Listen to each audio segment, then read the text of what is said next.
ఓం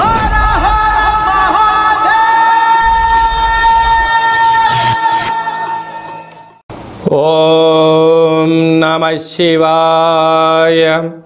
ఓం నమో నారాయణాయ. ఓం శ్రీ స్వర్ణాకర్షణ కాల భైరవాయ నమో నమః. ఓం శ్రీ నరదృష్టి నివారణాయ నమో నమః. అతిక్రూర మహాకాయ కల్పాంతర దహనోపమ శ్రీ అష్టకాల భైరవ దేవతాభ్యో నమో నమః. హరి ఓం. మా ఛానల్కి స్వాగతం. చూస్తున్న వీక్షకులకు ప్రేక్షకులకు ప్రియ కాళభైరవ భగవద్బంధులకి స్వాగతం పలుకుతూ మమ్మల్ని ఎంతగానో ఆదరిస్తూ ఉండబడినటువంటి ప్రియ సోదరీమణులకు సనాతన ధర్మ సంరక్షకులకు వీక్షకులకు మీ ఇంటి పురోహితుడిగా, మీ ఇంటి ఆస్ట్రాలజర్గా, మీ ఇంటి వాస్తు నిపుణుడిగా మీకు స్వాగతం పలుకుతూ ఈ శోభకృతనామ సంవత్సరానికి వీడికోలు పలుకుతూ ఈ సంవత్సరంలో ఉండబడినటువంటి అష్ట కష్టాలు ఈ సంవత్సరానికి స్వస్తి పలుకుతూ ఈ సంవత్సరంలో జరిగినటువంటి అద్భుతాన్ని, ఆనందాన్ని, ఐశ్వర్యాన్ని మూటగట్టుకొని రాబోయే కాలానికి స్వాగతం పలుకుతూ అందరిపైనను ఆ కాళభైరవ స్వామికి ఆశీస్సులు ఉండాలని కోరుకుందాం. మనకు 1వ తారీఖు 4వ నెల 2024 నుండి 8/4/2024 వరకు అనగా సంవత్సరానికి వీడుకోలు పలుకుతూ ఆదివారం రోజు మాస శివరాత్రి, సోమవారం పూట సోమవతి అమావాస్య సందర్భంగా మనం అందరం ఎలాంటి విధి విధానాలు పాటించడం వలన ఈ కష్టాలకు స్వస్తి పలుకుతూ రాబోయే కాలానికి శోభకృతనామ సంవత్సరానికి స్వాగతం పలుకుతూ ఎలాంటి ఐశ్వర్యాన్ని, ఎలాంటి ఆనందాన్ని పొందాలో ఈ వీడియోలో సవివరంగా సంపూర్ణంగా తెలుసుకుందాం. ద్వాదశ రాశుల్లో గ్రహ గమనాన్ని కూడా ఒకసారి వీక్షింపచేద్దాం. మేషరాశిలో బుధుడు మరియు గురు సంచార స్థితి, కన్యరాశిలో కేతు సంచార స్థితి, కుంభరాశిలో కుజుడు శుక్రుడు శని సంచార స్థితి, మీనరాశిలో రవి రాహుల సంచార స్థితితో గ్రహ గమనాలు ఈ విధంగా ఉన్నాయి. తులారాశి వారు ఈ అమావాస్య సందర్భంగా దేవతలకి చిత్రవర్ణం అంటే 5-6 రకాలు 7 రంగులు కలిగినటువంటి పుష్పాలను, గాజులను, అలాంటి రంగులు కలిగినటువంటి వస్త్రాన్ని ఏర్పాటు చేసుకొని కులదేవతలకు నైవేద్యంగా పెట్టుకొని గ్రామదేవత దగ్గర ఒక కొబ్బరికాయ కొట్టి పూజ చేసుకోవడము, అలాగనే సంపూర్ణమైనటువంటి చాకలి వారితో దిష్టి తీయించుకొని వారికి వీటిని దానం చేయడం వలన సకల ఆటంకాలు తొలగిపోయి అదృష్టం మీ సొంతం కలిగి మీరు అనుకున్న విజయం మీ సొంతం అవుతుందని చెప్పి గమనించాలి. ఈ తెలుగు సంవత్సరాది చివరి మాస శివరాత్రి, సోమవారం అమావాస్య, సోమవతి అమావాస్య సందర్భంగా మనము ఈ సంవత్సరంలో ఉన్న కష్టాలను ఎలా స్వస్తి పలుకుతూ ఎలా స్వాగతం పలకాలి అన్నట్లయితే వీలైనంత వరకు గృహాన్నంతా శుద్ధి పెట్టుకొని వీలైతే పెయింట్స్ కానీ రంగులు కానీ వేయించేసుకొని నూతన వస్త్రాలను మనం ఏర్పాటు చేసుకోగలగాలి. అదే కాకుండా ఆదివారం రోజు మాస శివరాత్రి మహాదేవుడికి యథాశక్తిగా పంచామృతములతో, గరికెతో, నవధాన్యాలతో యథాశక్తిగా అభిషేకం చేసుకోవడం. ఎందుకనగా మహాశివరాత్రి అంటే వచ్చేటువంటి మొట్టమొదటి మాస శివరాత్రి అవ్వడం, తెలుగు సంవత్సరాదిలో శోభకృతి నామ సంవత్సరంలో చివరి మాస శివరాత్రి అవ్వడం, అలాగనే చివరి అమావాస్య అవ్వడం. అంటే మనము ఈ చివరి అమావాస్య అవగానే మనం ఏం చేస్తూ ఉంటామయ్యా అంటే మనకు పొలాల అమావాస్య అని, కొత్త అమావాస్య అని, అంటే ఒక్కొక్క ప్రాంతంలో ఒక్కొక్క రకమైన పేర్లు పిలవడం జరుగుతూ ఉంటుంది. కనుక ఎవరి ఆశీస్సులు మనకు ఉండలేకపోయినా పితృదేవతల యొక్క ఆశీస్సులు మనకు శ్రీరామ రక్ష, గ్రామ దేవతల యొక్క రక్ష మనకు శ్రీరామ రక్షగా భావించగలగాలి. ఎందుకనగా ఒక ఇంటికో పెద్ద ఎలా ఉంటాడో ప్రతి గ్రామానికి గ్రామదేవత పెద్దమ్మ తల్లి ఉంటుంది. రాయలసీమ ప్రాంతంలోనేమో పోలేరమ్మని, ఎల్లమ్మని, పోచమ్మ అని చెప్పుకుంటూ ఉంటాం. అదే మనం ఆంధ్ర వైపు వచ్చామనుకోండి నూకాలమ్మని, పెద్ద పెద్ద కార్యక్రమాలు అమ్మవారికి జరుగుతూ ఉంటాయి. మనకు తెలంగాణ రాష్ట్రానికి వచ్చేటువంటి లోపల మైసమ్మని, నల్లపోచమ్మని, విశేషంగా బంగారు మైసమ్మ అని చెప్పి పెద్దమ్మ తల్లి అంటాడు. అంటే ప్రాంతం ఏదైనా భావము ఒక్కటే, అమ్మవారు సహస్రాది రూపాలలో ఉంటారు. కనుక అమావాస్య రోజున తెలుగు సంవత్సరానికి అమావాస్యకు వీడుకోలు పలుకుతూ ఈ సంవత్సరంలో జరిగినటువంటి ఆటంకాలంతనూ కూడా తొలగింపజేసే శక్తి ఈ యొక్క కొత్త అమావాస్య అంటారు. అంటే కొత్త సంవత్సరానికి మనం స్వాగతం పలకబోతూ పాత సంవత్సరానికి వీడుకోలు పలుకుతూ ఈ కొత్త అమావాస్య రోజు మనం ఏం చేయాలి అన్నట్లయితే గతించినటువంటి పెద్దవారి యొక్క స్మరణ, వారి పేరు పైన మనము పశువులకు కానీ బ్రాహ్మణులకు కానీ స్వయం పాకం దానం ఏర్పాటు చేయడం. రెండవది కులదేవతలు. ఇష్టదేవతలు, గ్రామ దేవతల యొక్క పూజ. అందుకే ఇలాంటి కాల సమయంలో మనం ఏం చేయగలగాలి అన్నట్లయితే ఇంటినంతా శుద్ధి పెట్టుకొని ఇంటి గుమ్మాలకు కానీ సింహద్వారాలకు కానీ శ్రీరామ అనేటువంటి అక్షరాలను రాసుకోవడం, స్వస్తికి రాయడం, అలాగనే ఇంట్లో పూజా మందిరంలో దేవతల్ని శుద్ధి పెట్టుకొని అఖండమైన దీపాన్ని ఆ ఒక్క పూట పెట్టుకొని, మనకు పులగము అంటాం రాయలసీమ ప్రాంతంలో, అలాగే మనకు తెలంగాణకు వచ్చినప్పుడు కిచిడి అంటారు, ఆంధ్ర ప్రాంతానికి వచ్చినప్పుడు పులిహోర అంటాం. అంటే ఒక్కొక్క ప్రాంతంలో ఒక్కొక్క రకం అంటే ఉడికేటువంటి అన్నంలో అంటే బియ్యంలో పెసరపప్పు కొద్దిపాటి పసుపును వేసి అన్నాన్ని ఉడికింపచేసి తెల్ల నువ్వుల పచ్చడిని ఏర్పాటు చేసుకొని, అలాగనే గారెలు, బూరెలు, ఉండ్రాళ్ళు, భక్ష్యాలు లాంటివి చేసుకొని కులదేవతలకు నైవేద్యంగా పెట్టి గతించిన పెద్దవారికి నైవేద్యంగా ఏర్పాటు చేసుకొని, అవన్నీ ఏర్పాటు చేసుకొని ఒక కొత్త చీరే, 2 జాకెట్ పీసులు, గాజులు, పూలు, పళ్ళను ఏర్పాటు చేసుకొని మన ఇంట్లో అంటే మన ప్రతి గ్రామంలో చాకలి వాళ్ళు ఉంటారు, వారిని పిలిచి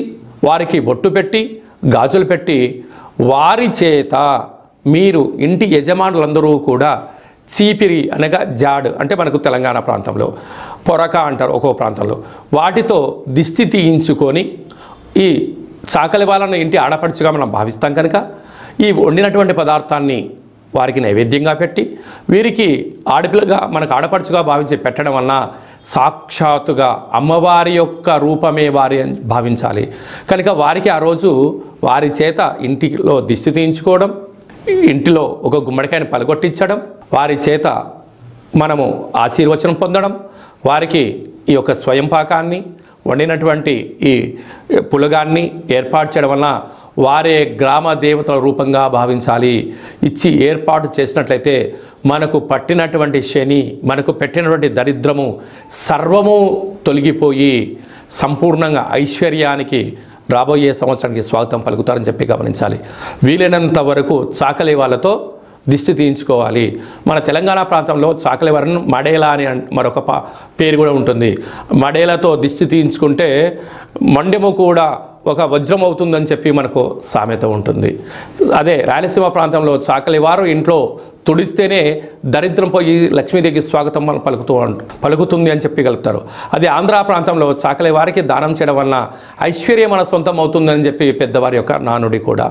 కనుక వీలైనంత వరకు ఆ ప్రయత్నం చేయండి. అలా కుదరలేనటువంటి ఎవరు ఉన్నట్లయితే ఈ కింది నెంబర్ సంప్రదించినట్లయితే మన యొక్క నరదృష్టి నివారణ దేవాలయంలో చాకలి వారితో మీకు దిష్టి తీయించి మీకు ఐశ్వర్యానికి స్వాగతం పలికే ఏర్పాట్లు చేయడం జరుగుతుంది. కనుక ఈ సంవత్సరానికి వీడుకోలు పలుకుతూ కొత్త అమావాస్య రోజున అమ్మవారిని స్మరిస్తూ గ్రామ దేవతల యొక్క ఆశీస్సులు పొందగలరు అనేది చిన్న విన్నపం.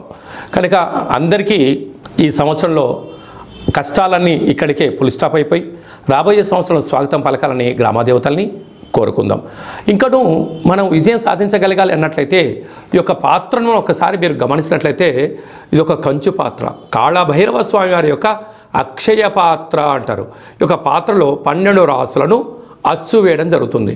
ఈ పాత్రతో ఉపయోగాలు ఏమిటయ్యా అనగా కంచు మోగినట్టు కనకంబు మోగదు గదరా సుమతి అని చెప్పి సుమతి శతకంలో చెప్పినట్టుగా ఈ యొక్క పాత్రను మనం ఇంట్లో ఉంచుకోవడం వలన ఇలా ఒకసారి శబ్దం చేసినట్లయితే ఓంకారనాదం రావడం జరుగుతుంటుంది. ప్రణవం ఓంకారం అంటే మనం ఏ పని ప్రారంభించినా ఓం అనే శబ్దంతోనే ప్రారంభిస్తాం. ఈ యొక్క శబ్ద తరంగాలు ఇంట్లో ప్రసరించడం వలన అందులో ఈ కొత్త అమావాస్యకు స్వాగతం పలుకుతూ మనం చేయడం వలన ఇంట్లో ఉండబడినటువంటి జ్యేష్ఠాదేవి, దుష్టశక్తులు, తాంత్ర ప్రయోగాలు తొలగిపోయి ఐశ్వర్యం కలిగినటువంటి మహాలక్ష్మీదేవి అమ్మవారు మన ఇంట్లోకి స్వాగతం పలుకుతుంది. ఎలాగో ఒకసారి చూద్దాం.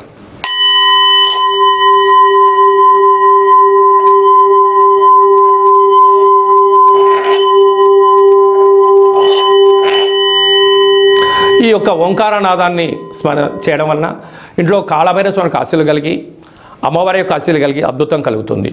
ఈ ఆసక్తి గలవారు ఈ అక్షయ పాత్రను ఎవరైతే సొంతం చేసుకుంటారో వారందరికీ కష్టాలు తొలగిపోయి ఐశ్వర్యం, నరదృష్టి, శత్రు ప్రభావాలు, తాంత్రిక ప్రయోగాలు తొలగిపోయి వ్యాపార ఆకర్షణ, జనాకర్షణ, వివాహం కాని వారికి వివాహము, సంతానం లేని వారికి సంతానము, ధనం కావాలనుకున్న ధనము, విదేశాన వెళ్ళాలి అనుకున్న వారు ఏదైతే కోరుకుంటారో అవన్నీ కాళభైరవుడు స్మరిస్తేనే ఇవ్వడం జరుగుతుంది. మీకు ఈ యొక్క అక్షయ పాత్రతో పాటు పిరమిడు, డాలరు, కంకణము మీకు ఏర్పాటు చేస్తూ పూజా కార్యక్రమాన్ని ప్రత్యక్ష ప్రసారంగా చూపించడం జరుగుతుంది.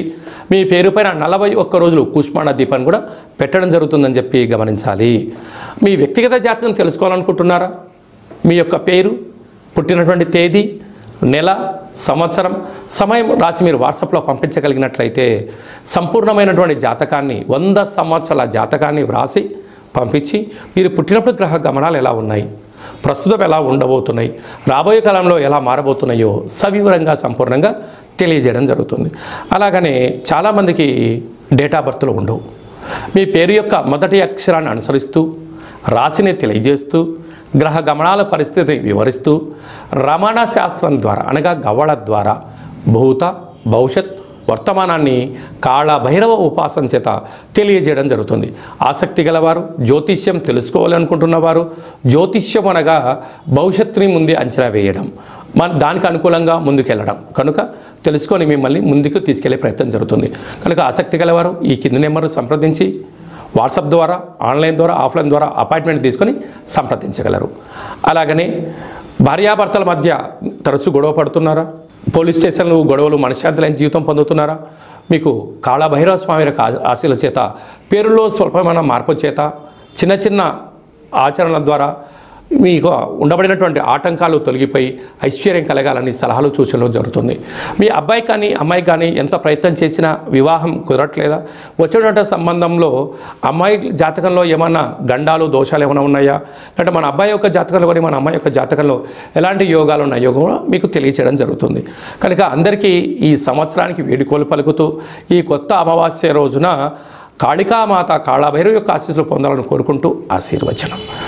ఓం కాళకాలాయ విద్మహే కాళాతీతాయ ధీమహి తన్నో కాళభైరవ ప్రచోదయాత్. శతమానం భవతి శతాయు పురుష సతేంద్రియ ఆయుష్యేవేంద్రియే ప్రతిష్టతి. ధనం ధాన్యం బహుపుత్రలాభం శత సంవత్సరం దీర్ఘమాయు. మహా అమావాస్య, మౌని అమావాస్య, దేవత కాళికా దేవత, కాళభైరవ దేవత అర్పణమస్తు. ఈ వీడియో మీకు నచ్చినట్టయితే లైక్ చేయండి, షేర్ చేయండి, మా ఛానల్ని సబ్స్క్రైబ్ చేసుకోండి. మేము చేస్తున్న వీడియోలో మీకు ముందస్తుగా నోటిఫికేషన్ రావాలి అన్నట్టయితే గడ్డ సింబల్ ప్రెస్ చేయండి, అలానే బటన్ కూడా తెలియచేయండి.